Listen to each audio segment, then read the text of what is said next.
আজকের ভিডিওতে যা থাকছে সেটা হচ্ছে আপনারা যারা সুই থেকে আপডেট নিয়ে এসেছেন বা আনবেন কিন্তু এখনো ভিসা পান নাই তারা কি করবেন এ নিয়ে থাকছে আজকের ভিডিও।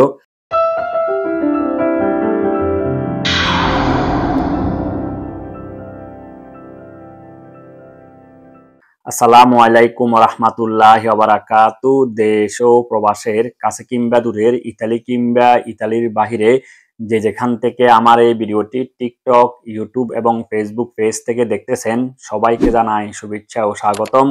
সঙ্গে আছি আমি ফয়সাল ইতালির ভিসেন্সা থেকে। আশা করি আপনারা যে যেখানে আছেন শান্তিতে এবং নিরাপদে। আপনাদের সকলের সুস্বাস্থ্য ও দীর্ঘজীবন কামনা করে আমি আমার আজকের এই নতুন গুরুত্বপূর্ণ ভিডিওটি শুরু করতে যাচ্ছি। আশা করি বন্ধুগণ সম্পূর্ণ ভিডিও জুড়ে আপনারা আমার সঙ্গেই থাকবেন ইনশাআল্লাহ। তো চলুন শুনে আসি একটি অডিও ক্লিপ, তাহলে আপনারা পুরো বিষয়টা বুঝতে পারবেন এবং ক্লিয়ার হয়ে যাবেন। তো বন্ধুগণ চলুন শুরু করা যাক আজকের ভিডিও। জি প্রিয় সহযোদ্ধাগণ সবাইকে আসসালামু আলাইকুম। আপনারা অনেকেই বলে থাকেন যে আমার মাধ্যম তো অলরেডি 1 মাস আগে 2 মাস আগে কারো 15 দিন আগে কারো 20 দিন আগে যে সুই থেকে আপডেট করাইছে অথবা সুই থেকে ছাড়পত্র নিয়ে নিছে, এখনো কেন আমার এম্বাসি ভিসা দিচ্ছে না।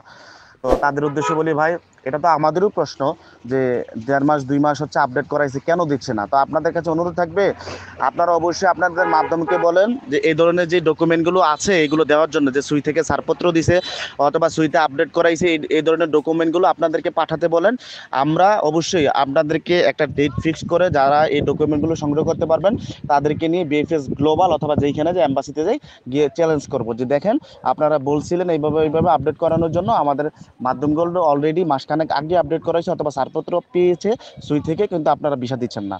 তো আমরা এটা চ্যালেঞ্জ করতে পারবো। তো সবার প্রতি অনুরোধ থাকবে আপনারা আপনাদের মাধ্যমকে বলবেন যারা এই ধরনের কথা মাধ্যমরা বলতেছে যে আমরা আপডেট করে ফেলছি, তাদেরকে বলবেন যে এই ডকুমেন্টগুলো দেওয়ার জন্য আপনাদেরকে যেন পাঠায়। তাহলে অবশ্যই আমরা আপনাদের সাথে আলাপ আলোচনা করে একটা ডেট ফিক্স করে সবাইকে সবার ডকুমেন্টগুলো নিয়ে ইনশাল্লাহ যাব, ঠিক আছে?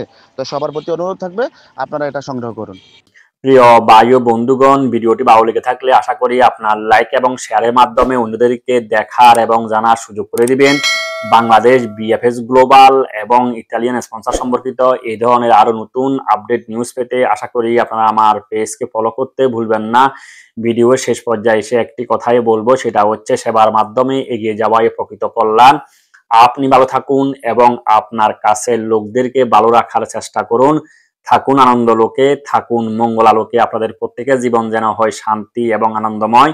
দেখা হবে আরেকটি ভিডিওতে। সে পর্যন্ত আল্লাহ হাফেজ। আসসালামু আলাইকুম ওয়া রাহমাতুল্লাহি ওয়া বারাকাতুহু।